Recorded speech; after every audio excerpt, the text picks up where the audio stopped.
All right, all right, all right. Welcome, everybody. This is Sincere with Anon Radio Live and the All Rights Matter show. I have a very good show for you tonight. We have Ed Forchion here, NJ Weedman. He's going through some things there at Liberty Bell Temple, and we want to go ahead and bring him on air to give him our time and our platform so that he can discuss his grievances and what's going on in that situation he has there in New Jersey. So are you there with us, Ed? Oh, yeah, I'm right here. I ain't going nowhere. I heard that, brother. Yeah, I don't think you're going anywhere, and I think eventually they're going to understand that you're not going anywhere at all. Mm-hmm. So let's, as I was just mentioning, you have a situation going on with this is Liberty Bell Temple 3, if I'm not mistaken, and you also have this filed in conjunction with Liberty Bell Temple 2, if I'm not mistaken.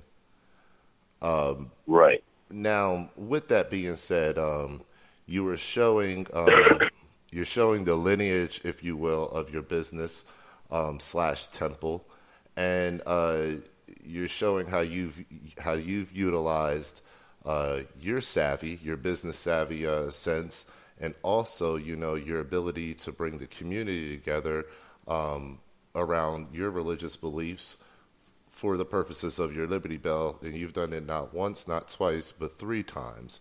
And the second time, you really started getting the idea, so you connected it with the third time, which you have now. And this has been by far one of the most communal experiences you've had, and now the police are trying to ruin that. Am I just about right on it? Yeah, that's pretty much it. All right, so tell us a little bit about what's going on there. All right.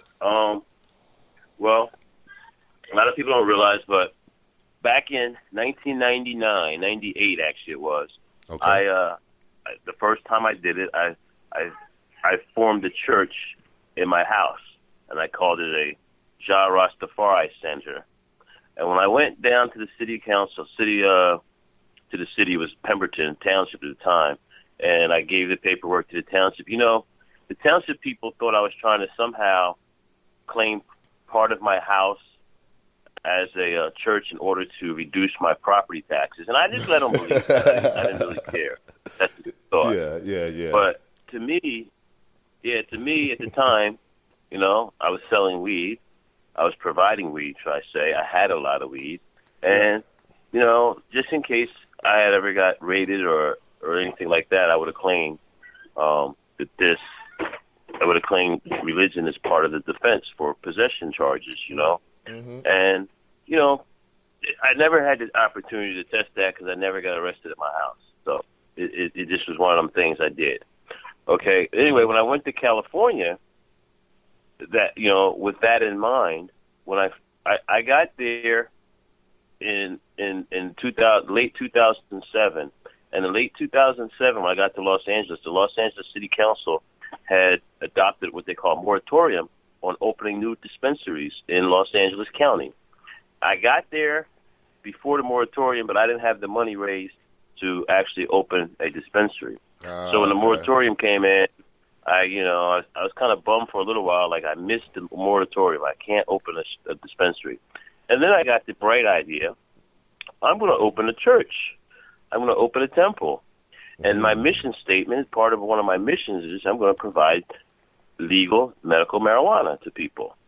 And I knew people would kind of look at me funny, but either way, I did it.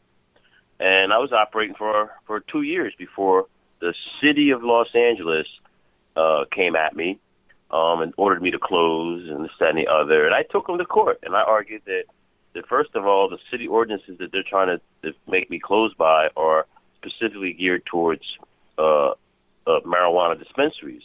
I'm not a marijuana dispensary. I'm, in fact, a church, a religious organization. I had incorporated. I had became a nonprofit, a 501c3 religious organization. I had reported it that way to the state, what they call Board of Equalization out there, which is the taxation board. Mm-hmm. And so I was pretty confident that I had successfully at least put in place that I was a church, not a dispensary. So I fought the charges in Los Angeles, and it took about 6-7 months. But a judge saw it my way. A judge ruled in my favor, allowed me to stay open, and then told me I had to follow and comply with the medical marijuana rules in Los Angeles, which is exactly what I was doing already. So I was just happy. I felt like I was the first church in America allowed to sell weed legally. Yeah. And, I raised a little fuss in L.A. at the time, like, look at this ruling, but hey, Was it was in there, L.A. It wasn't really, it's not was there any press there, was there any press or any media? Very little. I mean, if you Google it, you can find it. I can tell you, I can send you the links to the victory. I can send you links to the videos I made that day when I won. Are they all on your website? I can send you the link. Yeah, I can find it. Okay. I save everything. Sometimes it takes me a minute to find it or bring it back to the surface. I mean, I got thousands and thousands and thousands of items on my page, on my website. So, and that's NJ Weedman. And that's njweedman.com.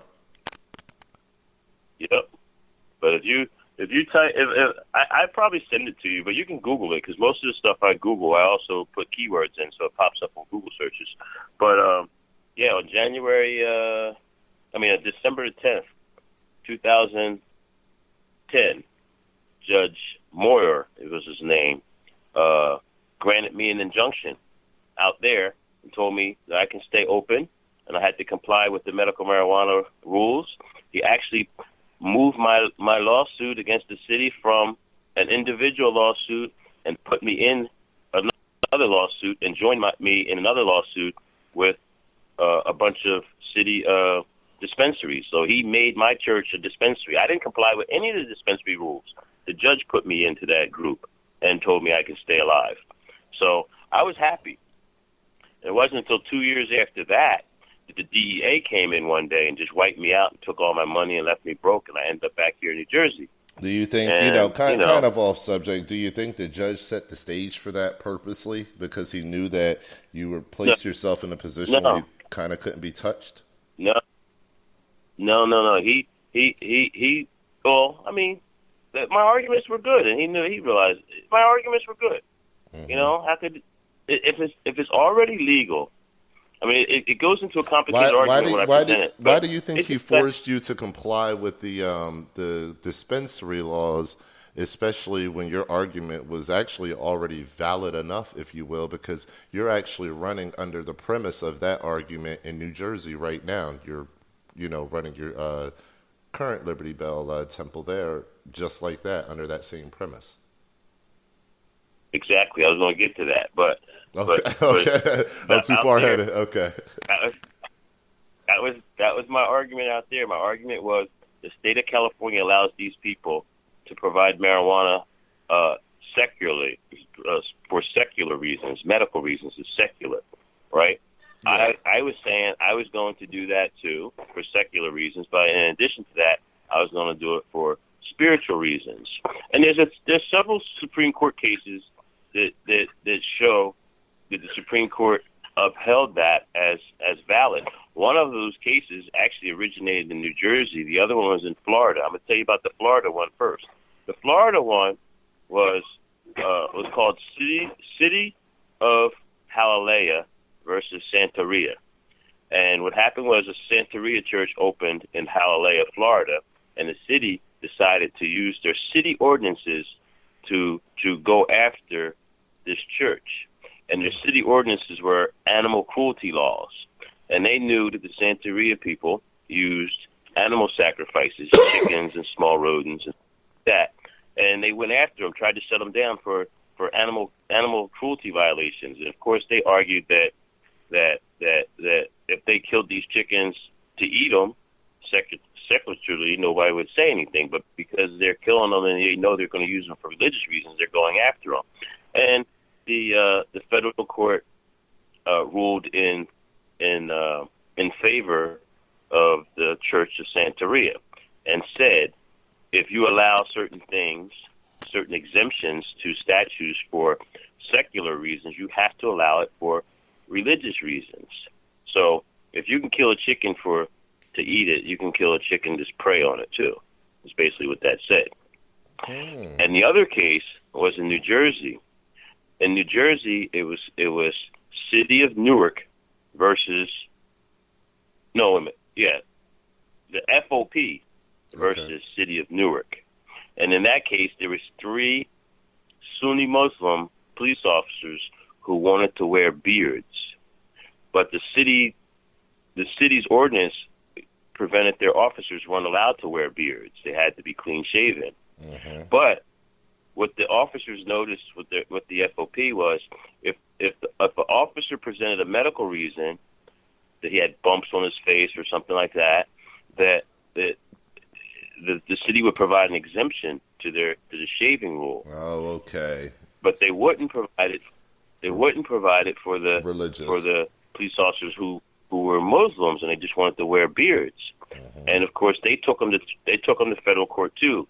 And once again, the federal court ruled if you make this statute, but you make exemptions to the statute for secular reasons. In that case, it was for medical reasons for beards. Mm-hmm. You must also allow for religious reasons. Right? Mm-hmm. Both those cases went to the Supreme Court, and both were heard, and they both were won by the people arguing that the religious rights. So here we are in New Jersey.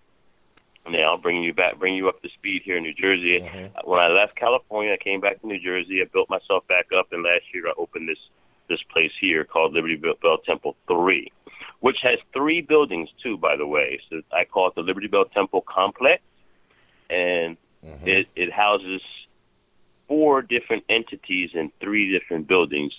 The first entity is NJ Weedman's Joint, which is a restaurant, which I'd hoped it would provide regular everyday cash. It would make money and provide cash. It's called NJ Weedman's Joint. I have a business license in NJ Weedman's Joint's name, and I have to comply with the city health ordinances, the city building codes, and the city, hours of operation, and I do. Mm-hmm. That's NJ Weedman's Joint. Okay. The other 2 buildings were rented under the Liberty Bell Temple. I incorporated in California. I used the same incorporation name here.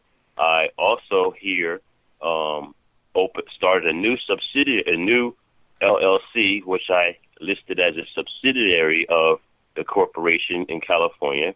And that's how I opened. And here I called this a temple, Liberty Bell Temple 3, the sanctuary. And, I haven't had any problems until just a couple weeks ago. And then a couple weeks ago, police started showing up telling me that I have to obey this city ordinance to close at 11 o'clock. And they were saying that I was a business. I said, I'm not a business. I have a business. That's the business over there in that building, but these 2 buildings right here is my sanctuary. It's my Liberty Bell Temple. It's my church. It's my temple. I do fellowships. I do all kinds of things here. I'm reaching out to the community. I got kids here that I'm mentoring. I got a whole bunch of 20, 21-year-old kids who come here, and they're not on the street causing problems. And in a violent city like this, that's a good thing. They're not out there hanging around the basketball court drinking 40s and looking to fight nobody. They're over here playing music, so what? They're smoking some weed. And they're recording music, recording videos. I got all kinds of videos. Maybe playing some video games. Maybe just kicking back, playing some video games. Yeah. I have game nights here where we're playing chess. Yeah. Karaoke nights. We have karaoke night. We have comedian nights, comedy nights. We have spoken word nights. But the key is nights. Yeah, absolutely. It happens at night. I was reading. If I tried to have karaoke at 8 o'clock in the morning, wouldn't nobody come. If I tried to have comedy hour at 12 noon, nobody would come. I was reading if I have comedy hour at 12 midnight, they'll come. If I have karaoke all night, they'll come. That's what I was reading in your statement that you put out for your article tomorrow is that's when your congregation has the best, opportunity to meet, especially surrounding how you guys commune with one another. So, it would make sense. And, I'm you have, in my I'm a opinion, you have a very legal person. You standpoint. know that? You have a what? I I'm a naturally nocturnal person. Oh, yeah, My yeah. entire life. My mom, when I was a baby, I stayed up all night. I didn't cry. I didn't make a whole bunch of noise. I stayed up like it was like this is the time you're supposed to be awake. Even if you look back at my school records, I used to complain and everything. When I was in school, in the mornings, I always did bad as a kid. I did well in the afternoon, but in the morning, I slept in class. I was ornery. I didn't want to do things, all that type of stuff. I've always been like that. When I was a coast-to-coast truck driver for 12 years, man, I did 400 or 500 miles a night because I drove all night. I couldn't do that in the morning, but I could do it at night because that's how I am. Even now, this is just how I am. And there's a lot of people like that. And our traditional churches don't cater to those people. Yeah, I'm very much like that. I love the nighttime. Yep. I bet you do most of your writing at night. I do. Yeah, most of my writing, most of my videos. I just put up a post the other day saying that I absolutely love the nighttime. It's for people like us, like, we're sitting here, let's keep it real. We're both smoking and chilling now, just talking like we normally do. And this is our time to release our brains because you have the business functions of the day. And you get past those things. And then at nighttime, this is the creative phase where you're able to create the momentum for the next day or for whatever next project you're working on. Right. Exactly. So me having a church that's open at nighttime and catering to the night crowd and stuff like that, so what? As far as I'm concerned, they're open 24 hours. And it doesn't matter what time I have services. They're all protected. And this is what I told the police several times. I warned the police several times. I wrote the warnings and handed it to them. And of course, you know how it is when you try to tell a police officer who thinks he knows everything. Instead of them recognizing that you might be smart and you might actually know something, they take you as a smart ass. And that's how this lieutenant took me. He took me as a smart ass. And I don't know why. I have a pretty good reputation around here for fighting things. So I don't know.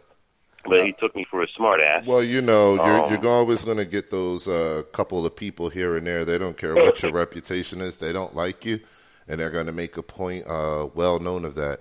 I seen kind of off topic. I seen a video the other day, and they always talk about the cops and whether there's any good cops. And excuse me, there was this lady down in Florida who had, I think I watched it on the Young Turks Network, this lady down in Florida who had arrested a fellow officer, and he had passed her like at 120 miles an hour on the highway without his lights on. And he was supposed to... Oh, I'm familiar with that case.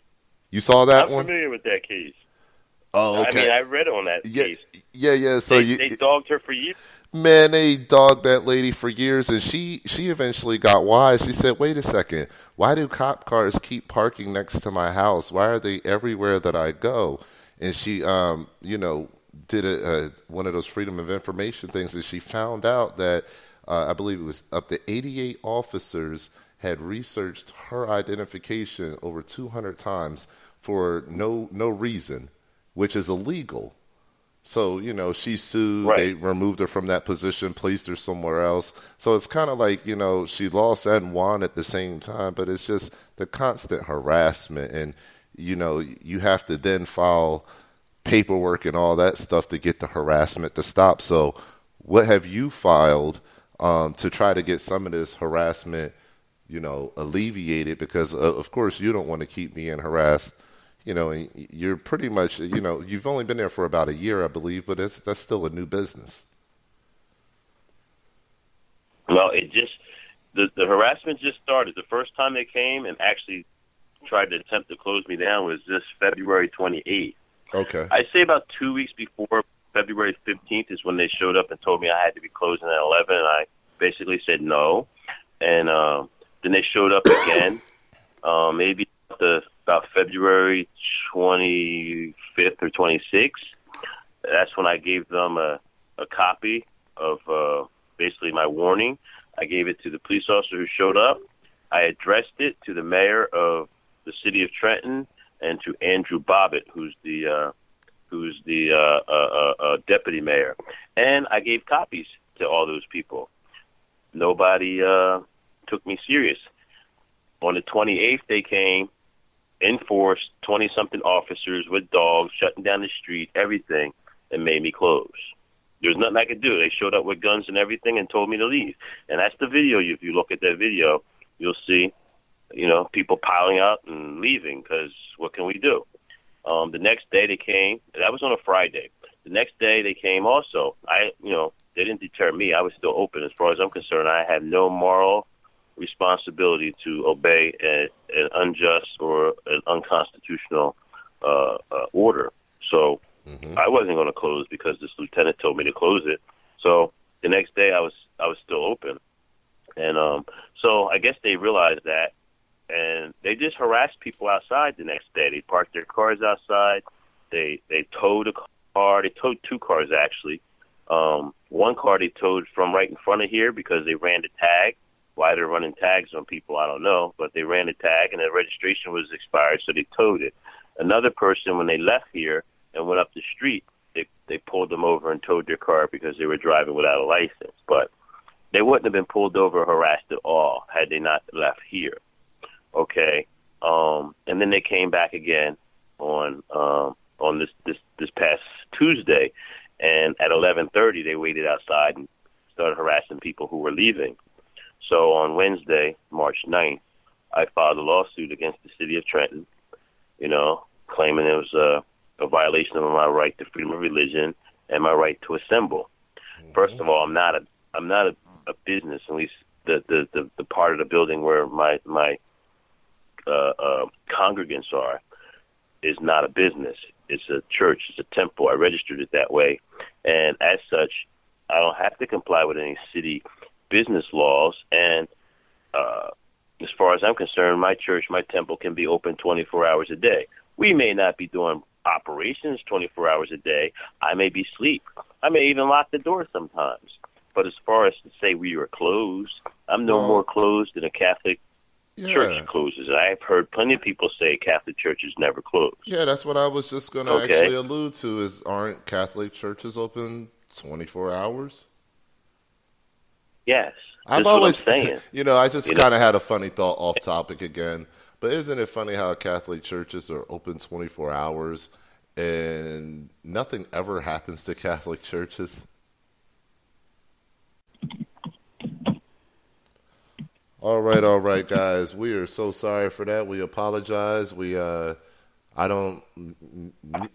me nor NJ Weedman knows what just happened. He was talking for a while and continuing, and everything on my end just froze, and connections went down, everything, and then rebooted. So, very odd situation, but we are back. Nothing is going to stop the completion of this interview, and we apologize for that brief 5-minute delay. We got everything back up and running, though, and we're broadcasting live again. So, NJ, you there with us still? Oh, yeah, I'm here. Oh.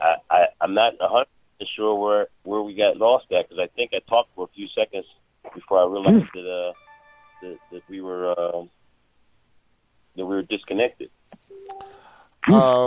We were pretty much going on about the as far as the lieutenant and what they were starting to do to you and how they were starting to come, and they had the people actually,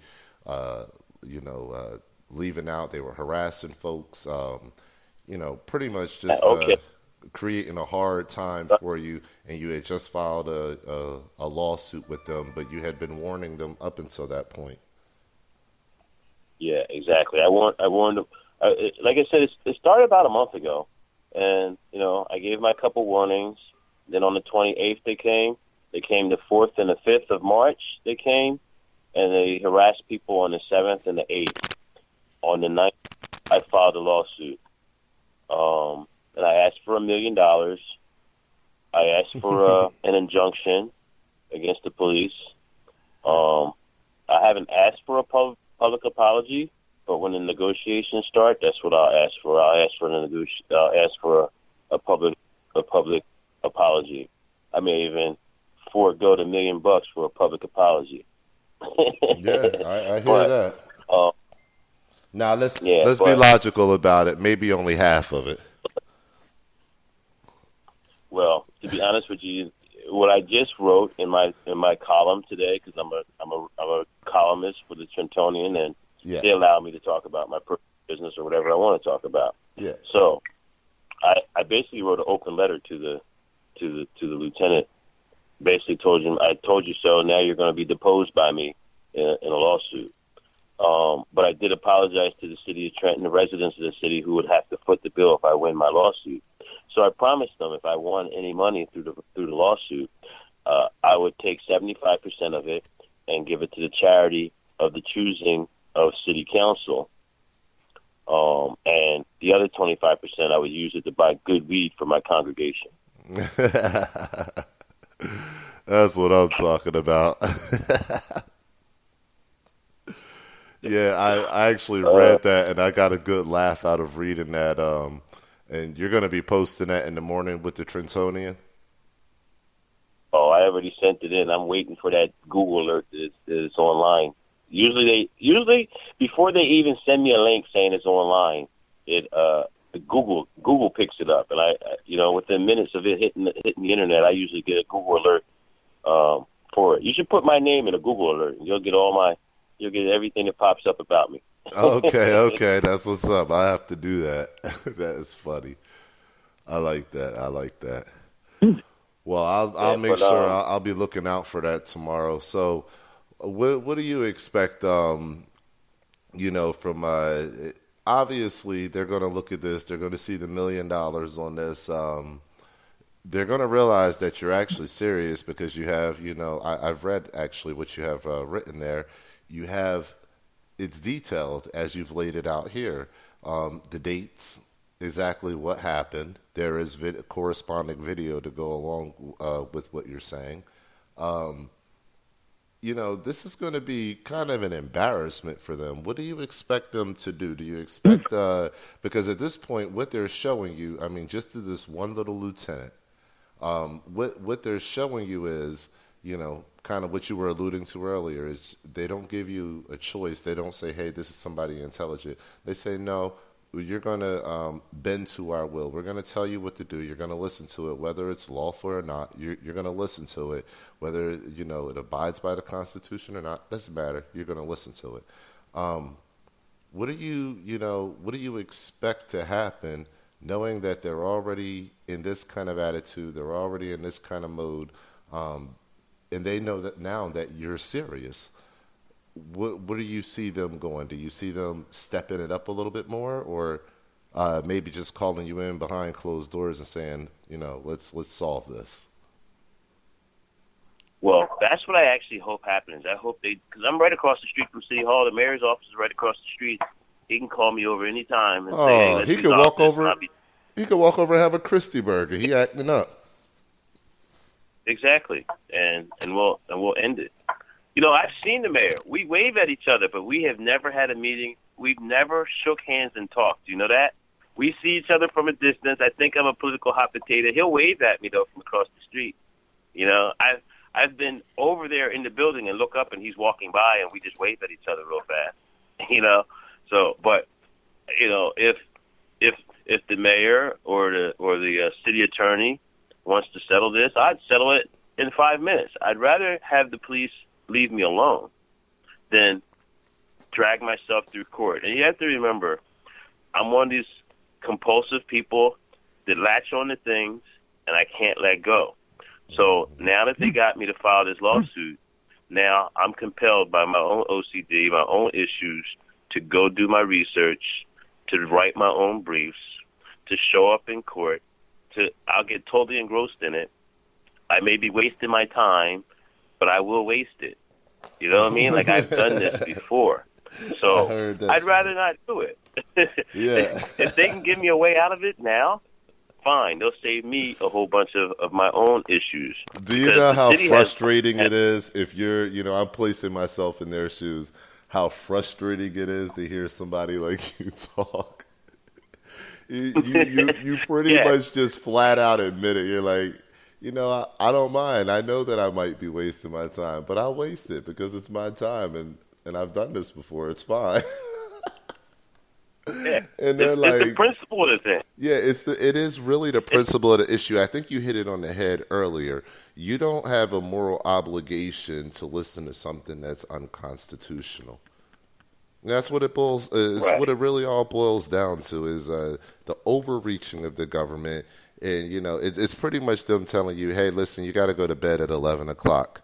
Time to go home. Time to tuck in. We don't want to see your faces out here. This is our city, and we'll tell you what to do. Go home. Exactly. And does that sound? That doesn't sound very good for people that pay taxes and they're paying those people. I wouldn't pay somebody to tell me what time to go to bed. So, Hey, want to hear something? yeah, You yeah, know me. You knew I grew up in yeah, Sicklerville, New Jersey, which is a pretty rural South yeah. Jersey suburban town. Oh yeah, 20 miles outside of Philly, but it's a suburban town. It's mostly white. We, I couldn't imagine the local Winslow Township Police ordering everything closed at a certain time and the people complying. You know what I mean? yeah. Here we are. It's a different mentality. I'm living in the city of Trenton. The city of Trenton is now I realize I should have been realized. I know other cities around the country are. It's a police state here, and the at nighttime is run by the police. Yes, they do have a gang problem here. Yes, they do have a violent problem here. A lot of that's caused by our economic policies as well. But that's the reality of the situation. But That's right. for them to impose basically a nighttime curfew on the city, I can imagine some of the suburban towns around Trenton how they would react if that happened to them. I mean, Well, listen, Taco Bell's open. that's martial law. Like how could That's close the martial entire law. city?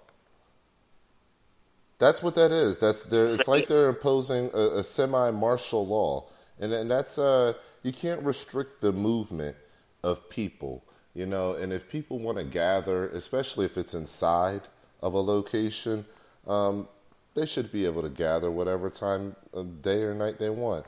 I mean, besides the fact that the actual city ordinances they're stupid. I'm sorry, 11 o'clock, tuck in time, like that's dumb. But okay, let's say we have to abide by that. So you abide by that through the restaurant, and you do that.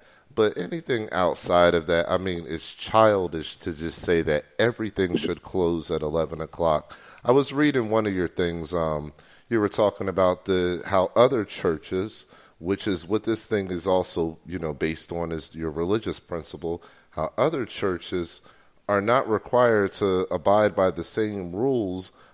They're given, exception based on the fact that they are able to have nighttime revivals and, things of that nature, and overnight revivals, and nothing is said about that. So, I think your situation would definitely fall under the same set of circumstances. Oh yeah, I didn't want to make my legal argument any broader than it is, but I clearly could have brought in some equal protection arguments. I could have just went through a couple websites of a couple of the bigger churches in the area and found their overnight operations. Oh yeah, absolutely. But I personally know where there's a Spanish church that has one of those big loudspeakers outside, and in the summertime they blast it, and they have all these Spanish people outside singing and dancing in Spanish. It personally doesn't bother me, but I noticed it. Okay, Yeah. so I know the police don't stop them from doing that here in this city. So why would they stop me at 11 o'clock? So that's all I'm saying. I'm no different. So I could bring in equal protection arguments, which, like I said, for the sake of leaving my arguments pretty simple, because remember, I'm doing this myself, and I know how, so I have to keep these arguments small, simple. And all I'm doing is, one, presenting a right to religious freedom. So they can't define when and where and times and all that type of stuff. And then the right to assemble. The right to assemble, this is what I'm doing right here. I'm assembling here. Yeah. And we can assemble at the Constitution doesn't say you have a right to assemble between 8 and 4. Yeah. And when you say assemble, are you guys assembling inside? I know you guys have the outside garden area as well, but you guys are pretty much, it's nighttime and you're assembling inside, if I'm not mistaken. We've been inside because it was wintertime. Yeah. It was 80 degrees today here in New Jersey. Yeah, same 2 here. days from now, it's supposed to be 76. Yeah. I got these kids tomorrow that we are cleaning the backyard for our first Saturday event. Yeah. And now they come and bother us. We expect 200 people here this weekend. Yeah, yeah. Now, a bunch of them are going to be scared off by what they just saw and read. Absolutely. Yeah. And I know that. And that's why we got this lawsuit going. And, who knows if I'll get any money out of it. But I'm pretty sure they're going to hurt me to a point. Now, they also may help me. There may be 500 people show up this weekend because of the police action. Yeah. Absolutely. There may be people that go tell their people like, yo, I'm going. My man said he's going to stay open. Fuck the law. Well, you know what? I'm going too. This is Anon. There may be something to do that. I'll tell you now, this is Anon Radio Live, and, of course it's the All Rights Matter show, but the main thing is Anon Radio Live, and I know you deal with the anonymous community. The anonymous community feels the same way that you and I feel about, cops in general, and we agree with the theme of fuck the police. So, it is what it is. They do not care about us, and they don't really care about them as much either, just to be quite honest about it. We care about people that do good things, and as a whole and as a unit, you see a lot of the same kind of oppression. You see a lot of the same type of gangster-like tactics, even when it comes to reinforcing an unlawful order. It's just that these people don't care about the Constitution, about the law. They care about dictating their own ideas and thoughts on people, and that's not how this country is supposed to work, especially when our tax dollars are paying for that. Mm-hmm. So, at the end of the day, I know I've always seen your stance, and I've always seen you standing on the corner with joints talking about fuck the police, and and I know that you'll never change your stance on that. How would you like a scoop right here? Of course, absolutely. I'm right here, man. We talk. Let's talk.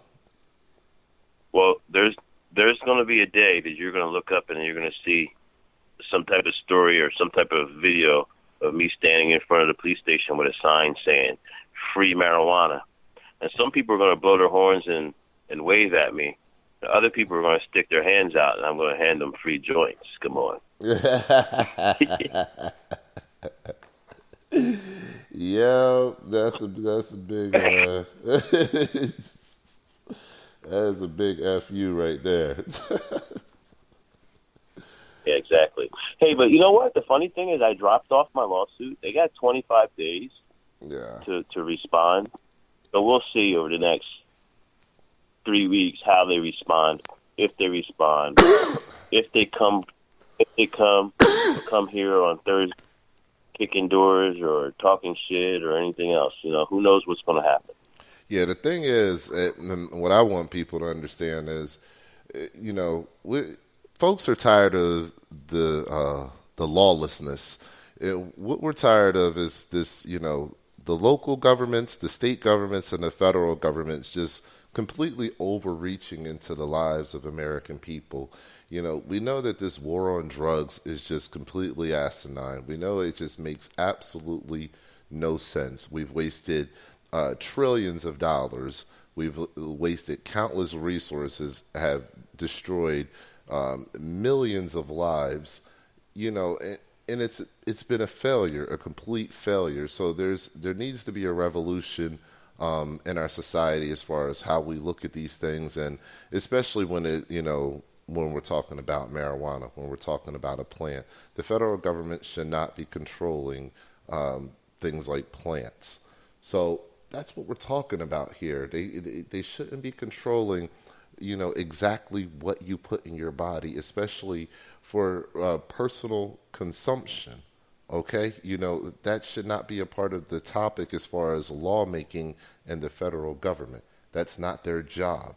So we have a big problem in our society, and folks like NJ Weedman, that's what he does. That's what he spent the better, half of his life doing, is fighting against these kind of, tyrannical powers that wish to impose a will upon us that's not constitutional, and something, orders that we don't have to abide by. We see most people buckle to these orders, and that's what I've been talking about lately is when you listen to these unlawful things and you comply, that's called giving your consent. When you give your consent, that sets the new basis for new rules. That sets the guidelines and the boundaries for where the law lies. So your consent is what is the law. And if you allow these things to happen, you are consenting to this rule of law. And that's what we have to stop doing. We have to stop consenting. We have to fight back. And, we don't have to get violent and, unless we're physically harmed or anything, something like that. But it's just not about getting violent. It's about doing the things that NJ Weedman is doing and fighting back the same way that they're going to fight him. They're going to try to affect his business. So he's going to do the same thing. He's going to say, hey, you're affecting my business. You're affecting my profits. Not only are you affecting my profits, but you're affecting my congregation as well. So now I have to kind of injure you back. I have to touch your pocketbook a little bit. And I agree with it wholeheartedly. Exactly. That's what I'm saying. And I really have to, because listen, I didn't know you then, and I'm not sure if you quite know this story. I have so many stories and so many times when the government abused me that I'm not even sure if you picked up on this one before. I was put in prison or in jail for 5 months once for making commercials. Yes. Did you know that? That was back during your office times, right? It was in 2002. Okay. I got put in the Burlington County Jail for making pro legalization commercials. Yes, I did read that. I remember that. And when I got thrown in jail, I sat for 5 months. I knew I was right the whole time, but it was one of them things like being right and dead right. Yeah. And when I say right and dead right, I'm going to give you a quick analogy. I want you to you can steal this one and use it if you want. But Okay. right and dead right. When you cross the street as a pedestrian, you have the right of way, right? Mm-hmm. But if you step out in front of a bus, you'll just be dead right. So, knowing that, Mm-hmm. when my parole officer in 2002 was telling me that I couldn't talk, I couldn't say this, I couldn't say that, I told him yes, I can. And one of the ways I wanted to just kind of rub it in his face was I made these commercials and put them on TV where I talked about the legalization of marijuana. He had my ass thrown in jail, and the whole time I sat in jail, they were asking me to just concede, just plead guilty to it, and we'll let you out. And I refused to let it out. Instead, I filed a federal asked for a federal injunction, which is exactly what I'm doing right now. Yeah. Ultimately, I sat for 5 months, but I walked out alive. I felt confident. I didn't end up dead right. You know what I mean? Fuck that. I wasn't going to be dead right. I know I'm right, and I filed my complaint to the federal court. Argued myself. It was one of them times when I got really riled up about something. I spent days in the law library, and I walked in there prepared. You weren't going to consent to the lawlessness. I was in jail, so I was in an orange suit doing this too, by the way. Mm-hmm. But this is another one of those times that, come on, I never got nothing out of that either, by the way. When I sat there for 5 months, I did file a lawsuit personally against the officers who put me in jail. And you know what their argument was? they didn't understand the First Amendment. They didn't realize that I really could say and do all these things that I was telling them I could say and do. They didn't take me serious, and they didn't know on their own behalf. So the judge granted them immunity, and, no one was held personally accountable. There's been several other incidents in the state of New Jersey where I felt like, this only happened to me because I exercised my right to free speech or something, or my First Amendment rights, and one way or the other, I got cheated out of my rights and no one got punished for it or held accountable. So this time is another one of those times that, you know what, I want somebody to be held accountable for this. Yeah, so, yeah. I filed So this what would you lawsuit do? What would you do if they came to you and they say, "Hey, okay, listen, if say the mayor walks out of his office tomorrow and he says, you know what, I'm just going to go down here and talk to Ed and have myself one of those Christie sandwiches." So he comes down to your place, he has a Christie sandwich, and he wants to talk to you and say, "Hey, you know what, let's just talk this out. I don't want to go through the whole lawsuit thing. Go ahead and drop that, and we'll figure it out as men." What would you do? Would you stay with it? Would you still try to hold them accountable in the public eye? How would No. how would an NJ Weedman No. resolve that? I'd settle it with a handshake to just tell the police to leave me alone. I heard that. I would settle it with a handshake and I just heard tell them to that. leave me alone. I would be happy that way. Okay, I heard that. And I think I could win. I think I could win an injunction. As far as $1 million for punitive damages, well, that's going to be up to a jury. Yeah. Do I think a judge would give me $1 million? No. Do I think I can give a persuasive argument to a jury of my peers that this has consistently happened? This isn't. We can look at this as one time, but no.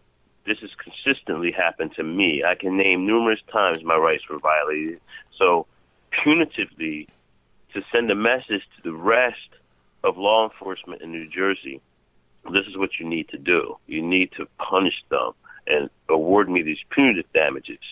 Yeah. When they start talking about people who have recidivism rates, the police officers, law enforcement constantly talk about the message they need to send to the public when they imprison you, when they punish you, when they fine you.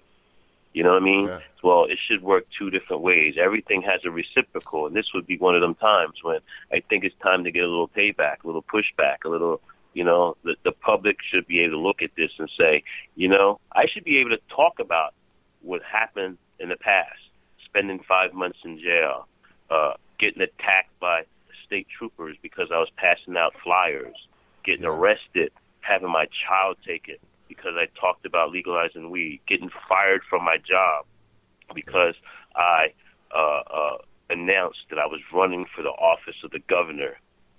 I got 14,000 votes, but I couldn't get past the filing of my lawsuit as far as the lawsuit I had against my job because they just fell back onto they have a right a right to hire state. And let me ask you a tough. question. I got a question. But imagine that if you had a job, no problems, you announce you're running for the office of the governor under the legalized marijuana party, and your job fires you. Let me ask you this. You don't have political rights? Well, I want to key in on something. At every juncture of your life that you've been at, that you've been at these tense, situations and these altercations, it always, and I'm not trying to beat a dead horse with this, but it's very significant because it's a pattern, and I believe that's what you're going to be laying out to a jury of your peers is this pattern. But I want to be clear when people hear the term, they hear people say, "Oh, fuck the police." Wow, those guys, they hate police officers and they're probably down with police killings and stuff. No. It's none of that. It comes from an attitude of what the police officers actually do. Now, what Ed is actually outlining here and what he's really saying is he should be able to bring up the past information because it's a systematic problem. This is a thing that's happened over years and years and situation after situation where his rights have been violated and no one has been held accountable for those violations. So we're facing the same thing again. And I think people need to understand that when there's no recourse, and when the people that are causing you harm and that are causing problems, when they investigate themselves and come up with a conclusion that they haven't done anything wrong, that's not called justice. So that's where the attitude comes from, that people, they have a resistance. This is a resistance over time where folks just get tired of that. You can't keep telling people what they should do and for them to keep consenting, complying with that, because that eventually falls into dictatorship. And that's what we're trying to avoid here. So a lot of people have to understand what their rights are, versus what the laws are, and then have to figure out whether those laws overstep the boundaries of their rights.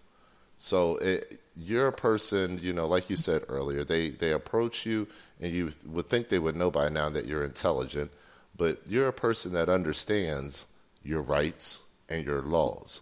So, now they're going to have to see you in court. And I'm sure that that's going to make for a very interesting conversation. This is what they get for letting some black people get raised out in the country. You know what I mean? We get to grow up and think we was equal. Come on. I heard that shit. When I say that sometimes. Growing up in Sicklerville, going to Edgewood High School, I'd say it was 70-80% white. We had 20% or so blacks. I don't know. I think for some reason, I think I got the best of two worlds. My mother also had her self-empowerment ways about her. The civil rights movement affected her. The teachings of the Black Panthers, as far as self-empowerment, helped her, and she transferred it to me, especially. But because of those things, these other things in life if it wasn't for the marijuana issue, I somehow would have been some type of civil rights advocate or public policy advocate or something. Well, it just so happens I got arrested. Well, hold on. With marijuana first. Hold on. Technically, you are. And when you start talking about freedom of speech, when you start talking about your religious rights, I mean, we're talking about liberties. We're talking about civil liberties, civil rights. That is what we're talking about. Now, marijuana activism. I understand, but the marijuana thing has helped me and hindered me. Yes, it's been my gimmick to become known nationwide. Actually, I'm internationally known. But at the same time, people belittle my activism. They think I have harebrained ideas and a head full of nappy head. They can't get past certain things about me because it's attached to marijuana, which some people can't get past the 1970s stereotype Cheech and Chong humor. Well, I think you have the worst of both worlds. It's also marijuana and the fact that I'm just going to keep it real with you, that you're a black man. So, those two things, when you're dealing with law enforcement or you're dealing with government officials, it's hard for it. And you've done that. You've ran for office, and it's been hard for people to take you serious. And then you actually get in there and start doing the work, and people will be like, damn, he's serious. What the hell is going on? Yeah, I wish one day they'd actually vote me in. 2 years ago I went through that whole thing where they really conspired to get me kicked off the ballot. So fine. This year, a whole lot better. I'm gonna get on the ballot without all the bullshit. And come on, man, let's run for office in 2020. Why don't we just go ahead and put together a campaign? We can start campaigning now in 2016 for 2020, and we run for president. Kanye said he's doing it. We might as well come up with $1 million and run for president. Well, I ain't worried about running for president. If you Google NJ Weedman for president, you will find videos of me saying that a few years ago. Come on, man, run for president. I'm not really. I wasn't. Yeah, but you know what? I announced that I was running for Congress around here, and I don't know. I'm pretty popular in these parts, man. I could get some votes. That's why they got me out. That's why they kicked me off the ballot 2 years ago. Oh, yeah. I remember that. They definitely marginalized you very fast, and you went out there and did the work. Even, they tried to push you off. You did the work, and then that wasn't good enough. Yeah, they tried to get me with the. Well, anyway, they even kept me from filing my appeal properly, from prosecuting my appeal, because the judge ordered me to pay for the transcripts. And they wanted $5,000 damn near for me to get the transcript. So they outpriced my Yeah, that's what happened to me. So that whole anger gets to resurface this year too, because in June I'm going to file my paperwork to run for the office of Congress right here in the 12th district, which includes Trenton, New Jersey. Which, like I said, right here, everyone knows me. I'm doing the columnist job. What party affiliation? No, I'm still going to do the legalized marijuana party. Nice. And the incumbent is a woman that I respect. Her name is Miss Bonnie Watson Coleman. She's a Republican. I respect her. I have nothing negative to say about her at all. I just want the job. Is she a Republican? Get it? Say that again. Is she a Republican? No, she's a Democrat. Okay. She's a black woman. She has all the support of the black establishment here in Trenton, and there are going to be some people are going to be mad at me. Some people are going to take it wrong. I'm not attacking her at all, and I'm not going to say anything bad about her. I'm going to say, hey, she's a very nice woman, but I want her job. I want to fight for this. I want to fight for that. She doesn't fight for this. She doesn't fight for that. I'm sorry. Yeah, and there's nothing wrong with that. And that's the beautiful part of our system that is still actually intact, is the fact that normal, average, everyday Joes like you and I can run for office positions, and we don't have to attack, the other person. We can just talk about the ideas. We can talk about the policies. We can talk about what we want for the people that we represent. And isn't that what running for office is supposed to be about anyway? Yep. So it seems like the establishment, they've put a chokehold on the type of people they want running for office. So even if you are representing the issues of the people, if you're not representing the issues that are popular in their idea or, their perception of things, then they will marginalize you just like they've done, to you a couple years ago and in the past. Yep. Well, like I said, it's a whole different ballgame though right now. I'm in a whole different mood and everything. When that happened, I don't know. I've had, Mm-hmm. I was flat on the ground at my lowest, I think, and since then I've been moving up and up and up, and that's how I feel. My pockets are still just as empty, but I've been getting rich other ways. So, I've always lived in 4-year cycles, and that happened 2 years ago. I happened to be at the very bottom of a 4-year cycle. So, I'm halfway to the top right now. Yeah, I feel you on that, man. I feel you on that a lot. A lot. Well, I tell you what, that's a lot of good information that you've imparted with us today. And again, I apologize to the listeners out there and viewers about that small hiccup that we had there in the middle. We don't know what happened with the communications, but we're back up and running. And again, we're talking with NJ Weedman from njweedman.com, and he owns the Liberty Bell Temple in Liberty Bell Temple 3 in New Jersey, and they're currently coming under fire from the police department there in Trenton, and being pretty much targeted by one lieutenant who has a hard-on for wanting people to listen to his unlawful authority, his, him trying to impose rules that are, disrespecting the constitutional rights of Edward. So that's what we're talking about, and we appreciate everything that you've, let us in on regarding that situation. We want to follow up with you, to see whatever updates that you have and whatever court cases may come from this.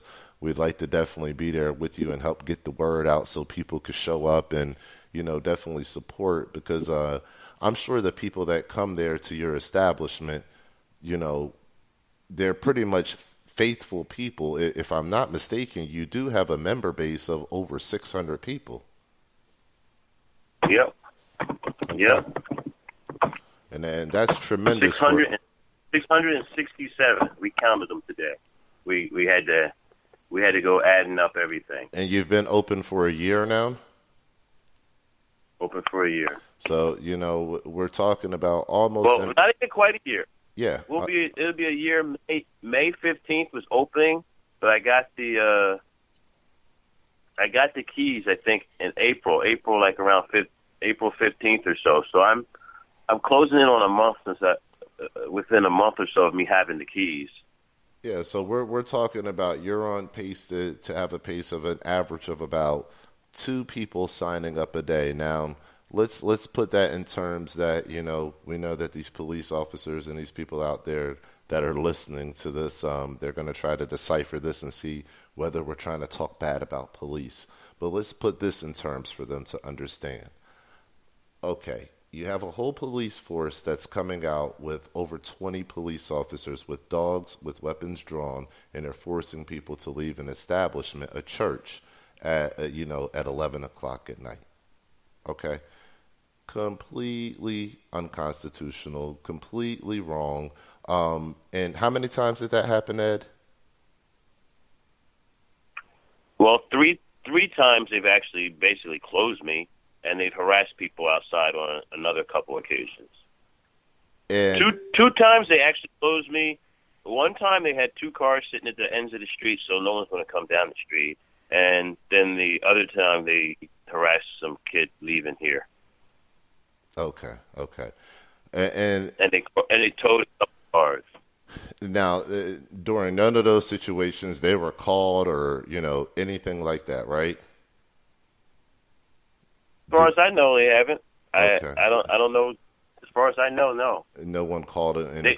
This is my they point. Lied okay, go ahead. In one of the newspapers, they actually say that they've responded to numerous complaints from citizens and gunshots in the area. And I was like, what? They're just trying to just throw mud on me because gunshots. There's never been. I'm across the street from City Hall. There's been no gunshots here. Okay, so that's why it's important to put out this narrative that I'm actually about to say. Hold on. I want to put out this narrative. Let me get this out real quick before you say that. It's important that those that are in law enforcement that are probably listening to this now that you filed that lawsuit against them, that they understand something. It's not just fuck the police just because we're saying that, just to say that. It goes beyond that. You have to look at the fact that the police, they put out these programs and they say, well, we're concerned about violence on the streets. We're concerned about cleaning up the streets. We're concerned about positive role models and images in society. Now, here you have a place, a temple, if you will, that's offering a place of solitude, a place of refuge for people that would maybe be somewhere out on the streets, hanging out on an empty basketball court at night, getting drunk or something like that. But instead, they're inside, they're a part of a membership base, and this membership base has been steadily growing over a year at the rate of about 2 people per day. So it's an honest, organic growth that is affecting the community in a positive way, but yet you have a police force who's hell-bent on one officer's unlawfulness, that one lieutenant, who wants to change the narrative of your situation, even though, as I've just laid out, you're helping an average of 2 extra more people from the community per day. So with that being said, I mean, I don't think they can really contend with the numbers. I don't think they can contend with the community actually standing behind the fact that this is a positive atmosphere. You're keeping crime off of the streets. You're helping, people that may become victims of crime to be in a place where, you have full security cameras there. And it's a comfortable, safe environment. So I don't think they can contend with that. I've had people tell me that they like the fact that I have all these cameras and the knuckleheads don't want to come because they know that. That's right. And it's not that you have the cameras, for the police. No, you have the cameras to deter the knuckleheads. If you're not there to do anything wrong, then fine. You're in a place where there's security cameras and you'll be fine. It's okay. You know what I mean? But if you're there to do something wrong, you're going to think twice about doing something wrong because, before you even get home, you'll be arrested. So at the end of the day, I think it's a wonderful thing, but it only goes to show how much you actually care about the safety of the people that come within inside those walls and how the police department, they're going to go out of their way to paint you again as a negative person, to try to tarnish your image. We know that we have this fascist kind of these fascist media outlets that are in bed with law enforcement and people like that. So, it wouldn't surprise me if. No, I got to tell you something, man. I get pretty good press. And you know why? Because so many members of the press are creative people. Yeah. And when I talk about marijuana, half of the press, half of the media indulges, in my experience. Even if an individual reporter I'm doing a story with or something, if they don't smoke weed, their editor might, their cameraman does, their brother, their sister, it's so incredible. They did it when they were in college. And this is why I've always had such success with the media, because I've always taken them as my allies. What the bad thing is when you get the one bad one that's in a good position, like the one outlet that you read, as far as gunshots and the numerous complaints. A person like that. Well, that's what the guy said. That's what the state responded with. They said that's what now he only did that to one reporter that he said that, and I questioned. I got to respond back and said, "There's no gunshots here." Yeah. Hey, I'm looking at the time. I really blew it. We talked so well for so long. I just realized I'm like 25 minutes late, and I didn't even leave yet. Ooh. Oh, man. Listen, go ahead and get going, brother. Listen, we appreciate your time here on the All Rights Matter show. Go ahead, before you go, man, go ahead and plug your information so everybody can check you out and stay up to date with your current situation. Okay. Well, you can go to my website, njweedman.com, all the time, njweedman.com. And if you look up, there's a tab at the top and it says Thoughts. That's basically my weekly blog. That weekly blog that I put on my personal website is usually also the same thing that I write and put on the Trentonian. At the Trentonian, I write a column for the newspaper, the Trentonian, in Trenton, New Jersey, and my blog, my column there is called Passing the Joint. So if you go to the Trentonian and look up Passing the Joint, and you'll see my latest column. And, of course, I'm under Facebook, Edward Forchion and NJ Weedman. Either one, you'll find me. So, and I put things out there constantly. You just Google search me anytime, and there's something hitting the Internet for me. That's right. Okay, well, we appreciate your time tonight, brother. We'll be staying up with you.